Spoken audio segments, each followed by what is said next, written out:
Earth had always been a planet of contradictions, fragile yet resilient, divided yet united when it mattered most. By the late 23rd century, humanity had achieved what many once thought impossible: faster-than-light travel. With this breakthrough came contact with the galactic community, a sprawling network of civilizations spanning thousands of star systems. But instead of being welcomed as equals, humanity found itself at the bottom of an unforgiving hierarchy ruled by the Galactic Council. The Council was not a benevolent governing body. It was a coalition of ancient, technologically superior species who viewed weaker races as tools to be exploited. For centuries, they enforced their dominance through fear, demanding tribute from newly discovered worlds or annihilating those who resisted. Now, Earth stood on the precipice of becoming either a vassal state or a graveyard. Arrival of the mothership, it began with the arrival of the Council's emissaries, or rather, their overwhelming show of force. A colossal mothership descended into Earth's orbit, its shadow blotting out the sun across entire continents. The vessel was unlike anything humanity had ever seen, sleek, angular, and bristling with weaponry. Its surface shimmered with an iridescent glow, suggesting materials far beyond human science.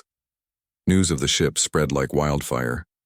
Social media platforms erupted with speculation, panic, and conspiracy theories. Governments scrambled to respond, convening emergency sessions behind closed doors while assuring citizens that everything would be fine. But deep down, everyone knew the truth. Something monumental, and likely catastrophic, was about to happen. The Council wasted no time issuing their ultimatum. Through a holographic transmission broadcast worldwide, a towering alien figure appeared before humanity.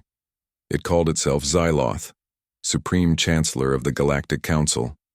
Its form was insectoid, with chitinous armor covering its elongated limbs and multiple glowing eyes scanning the audience below. Its voice resonated unnaturally, each word dripping with disdain. "Primitive humans," Xyloth began, his tone cold and dismissive.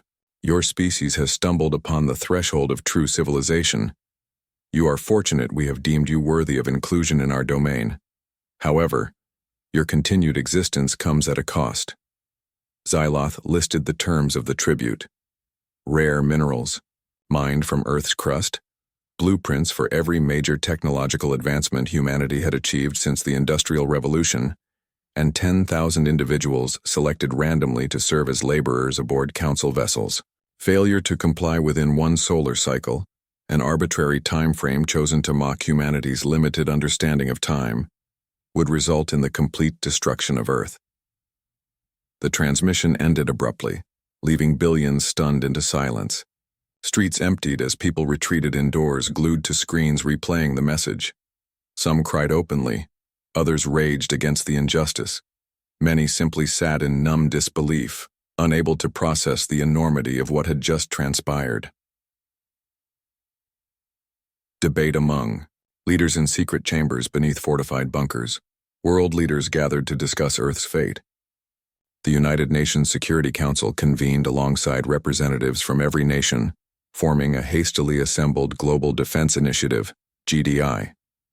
At the head of the table sat President Sofia Alvarez of the United Federation of Nations, her expression grim but resolute.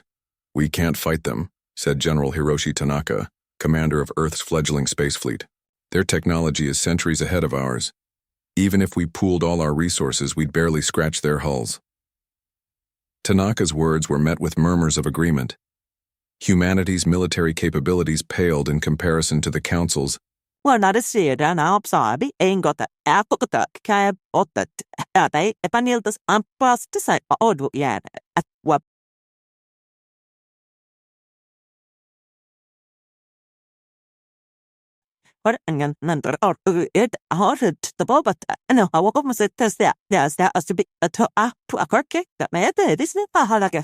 A renowned physicist and former military strategist rose from her seat, her piercing gaze silencing the room. She was a woman accustomed to challenging authority, and today was no exception.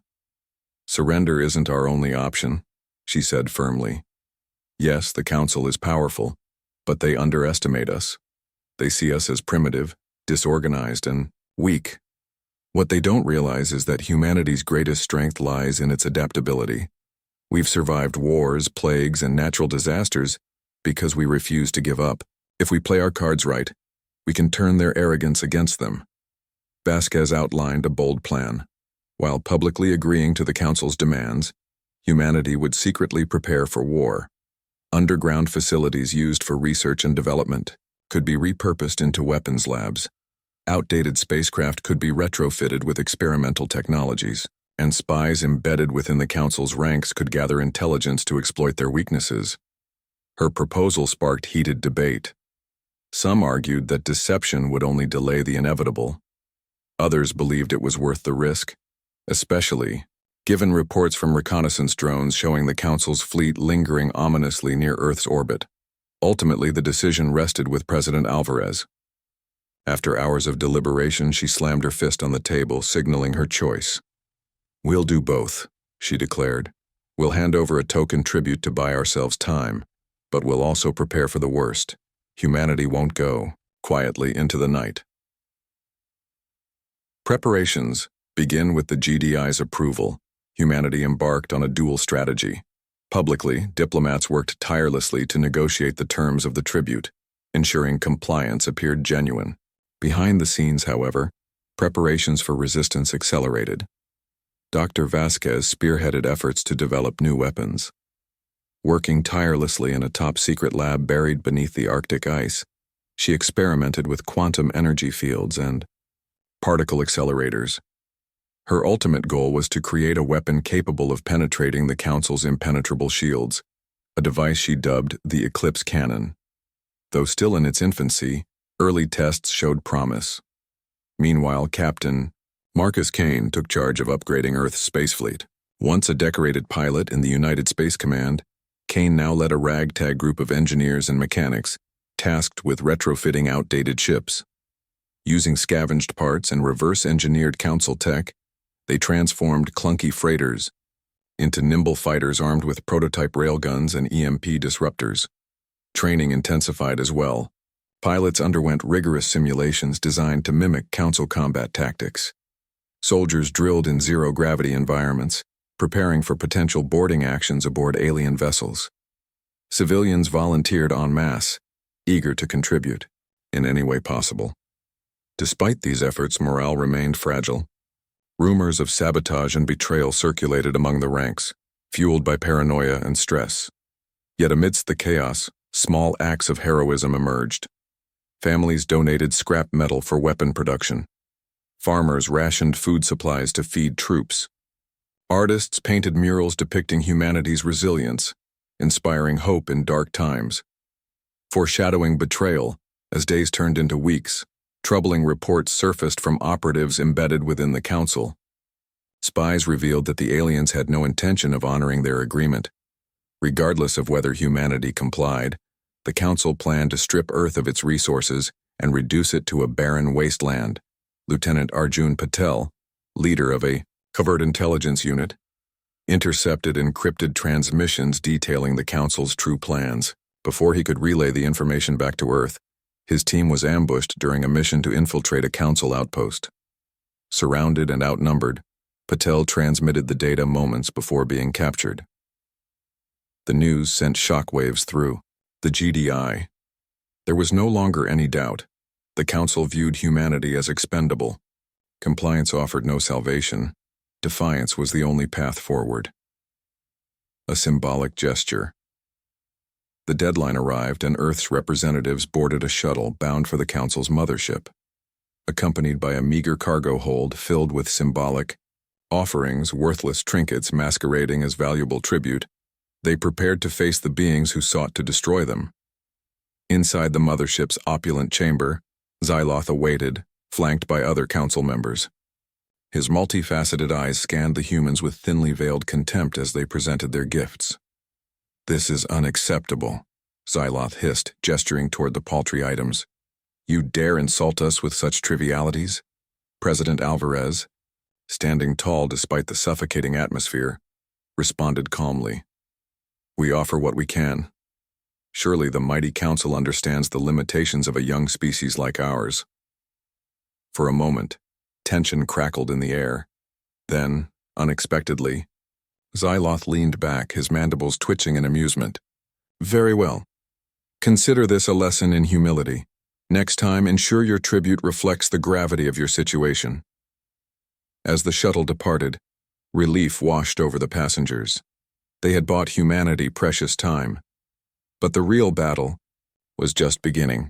Seeds of rebellion back on Earth, preparations reached a fever pitch.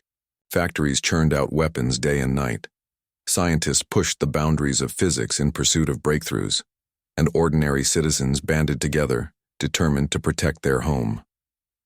In the shadows, whispers of vengeance grew louder. Humanity had endured countless trials throughout history, emerging stronger each time.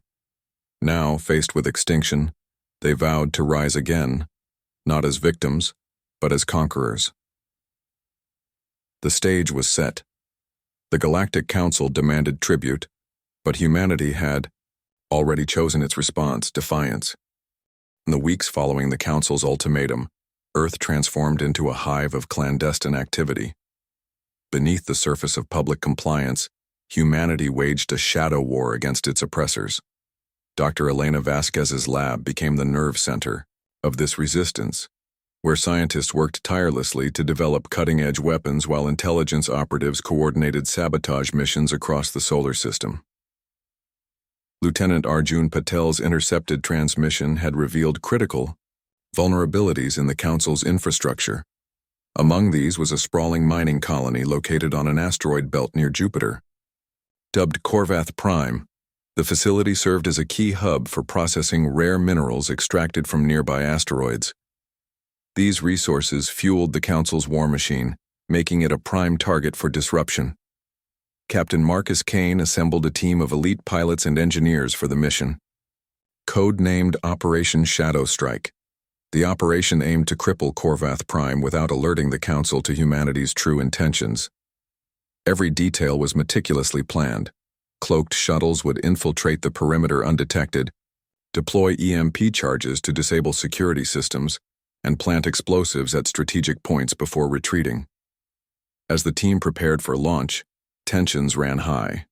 Many doubted the feasibility of such a bold maneuver.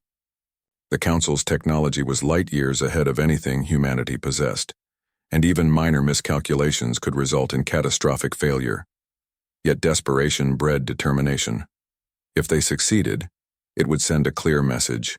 Humanity was not to be underestimated. Sabotage and sacrifice. The mission began under the cover of darkness, or what passed for darkness in the cold void of space. Cloaked shuttles slipped through the asteroid field, their stealth systems rendering them invisible to radar. Inside one of the vessels, Lieutenant Patel led a squad of operatives tasked with planting explosives deep within Corvath Prime's core reactor. Stay sharp, Patel whispered over comms as they docked with the facility. We're walking into a hornet's nest.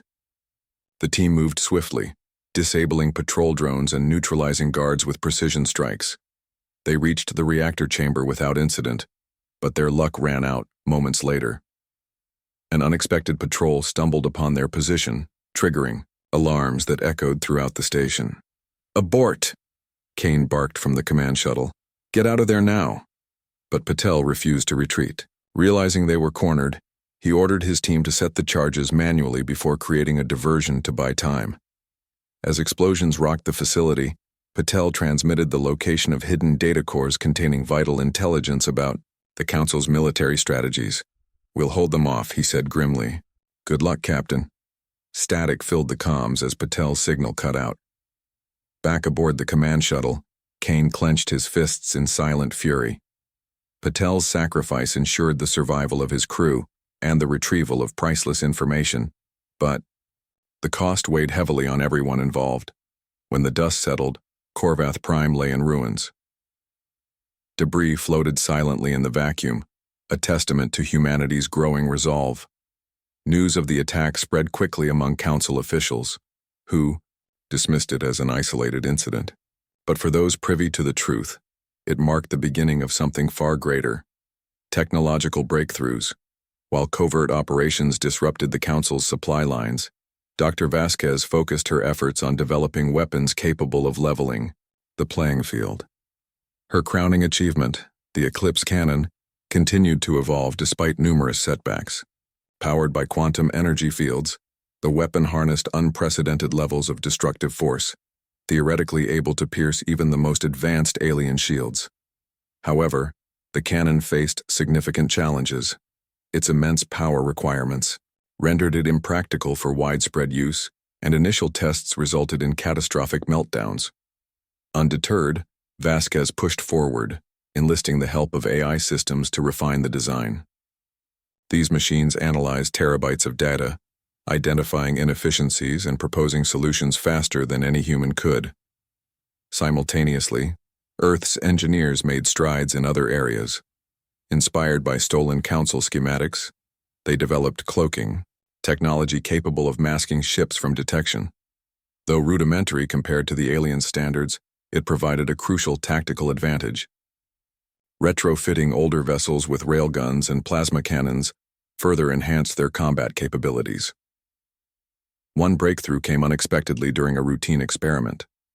A young physicist named Mei Chen discovered a way to destabilize the molecular bonds of certain alloys used in Council armor. When exposed to high-frequency vibrations, the material shattered like glass. The discovery led to the creation of resonance missiles, which proved devastatingly effective against enemy targets. Vasquez presented her findings to the Global Defense Initiative, GDI, urging immediate deployment. "We can't wait until everything is perfect," she argued. "Every day we delay gives the Council more time to prepare. We need to strike now, while we still have the element of surprise." Her words resonated with President Alvarez, who authorized the mobilization of Earth's forces. It was a risky gamble, but one born of necessity. Humanity's window of opportunity was closing fast. First strikes, with new technologies in hand, humanity launched its first major offensive, a series of coordinated attacks targeting Council outposts scattered across the solar system. Dubbed Operation Dawnbreaker, the campaign sought to weaken the Council's grip on local resources while rallying support from oppressed species. The largest battle took place near Saturn's moon Titan, home to a heavily fortified Council research facility. Under Captain Kane's leadership, Earth's fleet engaged the enemy in a brutal firefight. Railgun-equipped fighters darted between massive dreadnoughts, firing volleys of resonance missiles that tore through alien hulls. Cloaked frigates flanked the enemy from behind, sowing chaos amid their ranks. For the first time, humanity held its own against the Council. Pilots cheered as enemy ships exploded in brilliant bursts of light, their shields crumbling under relentless assault. Ground teams breached the facility, freeing enslaved workers from other species who joined the fight willingly. Among them were the Zinari, a telepathic race renowned for their psychic abilities. Their presence turned the tide, allowing Allied forces to anticipate and counteract the Council's maneuvers. Despite heavy losses, the operation ended in victory. The facility was destroyed, and valuable intel recovered from its databanks revealed plans for a massive invasion fleet poised to descend upon Earth. The implications were clear. Time was running out. Escalation.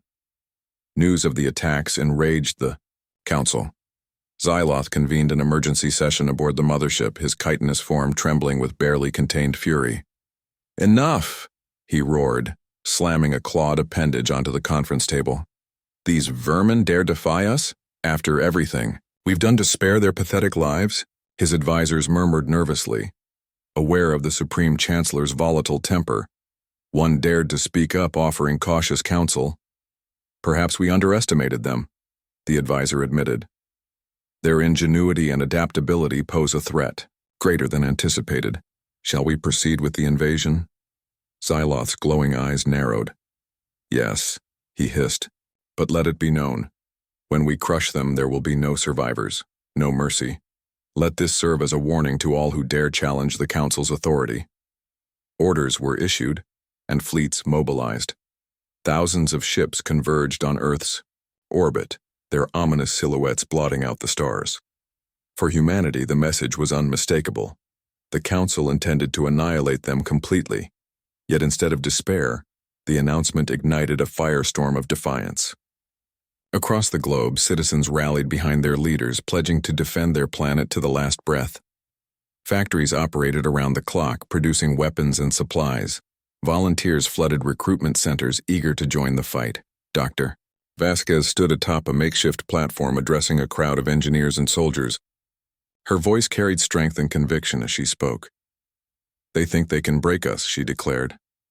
"But they don't understand who we are. We are explorers, dreamers, survivors. And today, we become warriors. Together, we will show them the price of underestimating humanity." Cheers erupted, echoing into the night sky. Humanity was ready, not just to resist, but to fight back with everything they had. A turning point, as the Council's armada loomed closer, humanity braced for the inevitable onslaught. Ships lined up in defensive formations around Earth's orbit, armed with experimental weaponry and bolstered by newfound allies. Underground bunkers sheltered civilians, preparing for the worst-case scenario. But amidst the preparations, hope flickered like a flame in the darkness. Humanity's ingenuity, resilience, and unity had already achieved the impossible once. Now, they stood united, determined to protect their home and deliver vengeance upon those who sought to destroy it. The Council's invasion fleet arrived without warning, blotting out the sun as thousands of ships descended upon Earth's atmosphere. Orbital bombardments rained down like meteors, obliterating cities and turning once thriving landscapes into smoldering wastelands. The sheer scale of destruction was unimaginable. Entire populations wiped out in seconds, centuries of human achievement reduced to ash. From fortified bunkers deep beneath the surface, President Sofia Alvarez watched live feeds of the devastation with a mixture of grief and determination. Her hands trembled as she gripped the edge of her desk, knuckles white from the strain. But there was no time for mourning. Humanity's survival depended on every decision she made, and every sacrifice they were willing to endure. "Status. Report," she demanded, her voice steady despite the chaos unfolding around her. General Hiroshi Tanaka stepped forward, his face grim. "Their initial wave has breached our orbital defenses. Ground forces are deploying across multiple continents. We're holding them off where we can, but, Madam President, we're outnumbered and outgunned." Alvarez nodded, steeling herself for what came next. "Then we fight smarter, not harder. Deploy the Eclipse cannon prototype. It's our only chance to level the playing field." Dr. Elena Vasquez, who had been monitoring the cannon's progress remotely, chimed in over the comms. "It's ready, but I can't guarantee it won't burn itself out after one shot. If we use it now, we'll have to rebuild from scratch afterward." "Understood," Alvarez replied. "We don't get a second chance at this. Fire when ready." The Eclipse cannon strikes high above Earth's scarred surface. Captain Marcus Kane led a desperate sortie to protect the Eclipse cannon's launch platform, a retrofitted space station positioned at the edge of the planet's orbit. Enemy fighters swarmed like insects, their plasma cannons tearing through Allied ships with devastating efficiency. Kane's squadron fought valiantly, weaving between debris fields and returning fire with railguns and EMP disruptors. "All units, fall back," Kane barked over the comms. "Protect the platform at all costs." Despite heavy losses, the defenders managed to create a brief window of opportunity. On board the station, technicians worked frantically to align the cannon's targeting systems. Dr. Vasquez oversaw the operation personally, her eyes glued to readouts displaying power levels climbing toward critical thresholds. "Target locked," she announced, her voice trembling with exhaustion. "Firing in 3, 2, 1. A blinding beam of energy erupted from the cannon, slicing through space like a blade. It struck the Council's flagship, a colossal dreadnought larger than any vessel humanity had ever encountered, shattering its shields and cleaving it in half. The explosion lit up the void, sending shockwaves rippling through the battlefield. Cheers erupted among the surviving pilots, but Vasquez knew better than to celebrate. The cannon's core overheated almost instantly, rendering it useless. Worse still, the Council's remaining fleet regrouped quickly, launching a renewed assault on Earth's dwindling defenses. "We did what we could," Vasquez muttered, slumping into her chair. "Now it's up to them." unexpected alliances as the battle raged on. Oppressed species within the Council's domain began to rise up against their overlords. Inspired by humanity's defiance, these races saw an opportunity to break free from centuries of subjugation. Among them were the Zinari, whose psychic abilities proved invaluable in coordinating resistance efforts. On Mars, a coalition of rebel factions launched a surprise attack on a Council supply depot, capturing vital resources and weakening the invaders' logistical chain. Meanwhile, the aquatic Kalithi, a species long dismissed as pacifists, used their mastery of underwater environments to sabotage Council operations along Earth's coastal regions. Back on Earth, representatives from these newly liberated groups convened with GDI leaders to form an unprecedented alliance, known as the United Galactic Front, UGF. This coalition vowed to stand together against tyranny, pooling their strengths to ensure mutual survival. "We owe you everything," said Thalor, a Zinari ambassador, addressing President Alvarez. "But, know this. Your courage has ignited a flame that cannot be extinguished. Together we will bring down the Council." Alvarez clasped Thalor's hand firmly. "Then let's finish what we started." Personal sacrifices. Amidst the chaos, individual acts of heroism became legends overnight. Lieutenant Arjun Patel's earlier sacrifice inspired countless others to follow in his footsteps, knowing full well the cost of such bravery. One such act occurred during a brutal ground engagement in New Chicago. Surrounded by enemy forces, Sergeant Rachel Choi led a last-ditch charge to retake a strategic command center. Armed with nothing more than a plasma rifle and sheer determination, she rallied her squad, pushing forward despite overwhelming odds. "Hold the line," Choi shouted, firing wildly as heat signatures closed in around them. When her ammunition ran dry, she grabbed a fallen comrade's grenade launcher, unleashing a barrage that cleared the area, but at great personal cost. Mortally wounded, she collapsed beside the command console, her final words echoing over the comms. "For Earth," she whispered. "For freedom." Her death galvanized her fellow soldiers, who held the position until reinforcements arrived. Stories like hers spread rapidly, fueling morale even as casualties mounted. Captain Kane faced his own moment of reckoning during a daring mission to disable a Council communications relay. Leading a small team aboard an enemy cruiser, he planted explosives throughout the ship's core before being cornered by a detachment of elite Council enforcers. "Go!" Kane ordered his crew, staying behind to cover their escape. As they fled, he activated the detonator, ensuring the relay's destruction, but sealing his own fate in the process. Kane's sacrifice became a rallying cry for humanity. Monuments were erected in his honor, and his name became synonymous with courage and selflessness. For those who remained, his legacy served as a reminder of why they fought, not just for themselves, but for future generations. Turning point, though battered and bruised, humanity refused to yield. With the help of their newfound allies, they launched a series of counteroffensives aimed at crippling the Council's invasion force. Guerrilla tactics, combined with cutting-edge technology, allowed them to strike swiftly and retreat before the enemy could respond. One pivotal victory came during the siege of Luna Base Alpha, a lunar outpost serving as a staging ground for Council reinforcements. A joint task force of humans, Zinari and Kalithi, infiltrated the base under cover of darkness, planting resonance missiles at key structural points. When detonated, the explosions collapsed the facility entirely, cutting off the Council's supply lines and forcing them to divert resources elsewhere. These successes bought precious time for Earth's defenders, allowing them to regroup and prepare for the final push. Intelligence reports indicated that the Council's central hub, the Nexus, a massive space station housing their leadership and primary command center, was vulnerable to attack. Destroying it would deal a fatal blow to their war effort. President Alvarez addressed the UGF in a historic speech, rallying troops for the climactic assault. "This is it," she declared, her voice resonating with conviction. "Everything we've fought for, everything we've lost, it all comes down to this. Today we take back our freedom. Today, we show the Council what happens when you underestimate humanity." Cheers erupted across the galaxy as fleets assembled for the journey to the Nexus. Pilots, soldiers, and civilians alike prepared for the ultimate showdown, knowing full well that failure meant extinction. Final preparations, as the Armada set course for the Nexus, Dr. Vasquez worked tirelessly to refine the Eclipse cannon's successor, a more advanced model capable of sustained fire.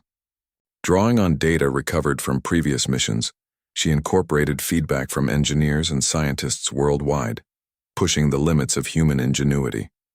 Meanwhile, Captain Kane's protege, Commander Elise Nguyen, assumed leadership of Earth's space fleet.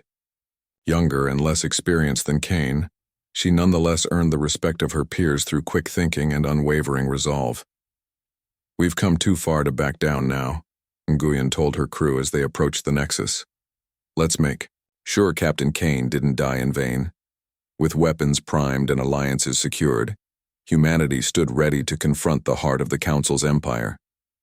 The battle ahead would test their strength, resilience, and unity, but they faced it together, determined to emerge victorious. The journey to the Nexus was fraught with peril. Humanity's armada, bolstered by ships from allied species, navigated treacherous asteroid fields and evaded ambushes laid by the Council's remaining forces. The Nexus itself loomed ahead like a fortress of oppression, a sprawling metallic behemoth bristling with weapons and shield generators. Its sheer size dwarfed even the largest dreadnoughts, a testament to the Council's arrogance and dominance. Commander Elise Nguyen stood at the helm of her flagship Pride of Earth, her hands gripping the controls tightly. Around her, pilots exchanged nervous glances, knowing that this mission would determine the fate of billions. Behind them stretched a coalition fleet unlike any the galaxy had ever seen. Humans, Xynari, Kalithi, and other liberated species united, under one banner, the United Galactic Front, UGF.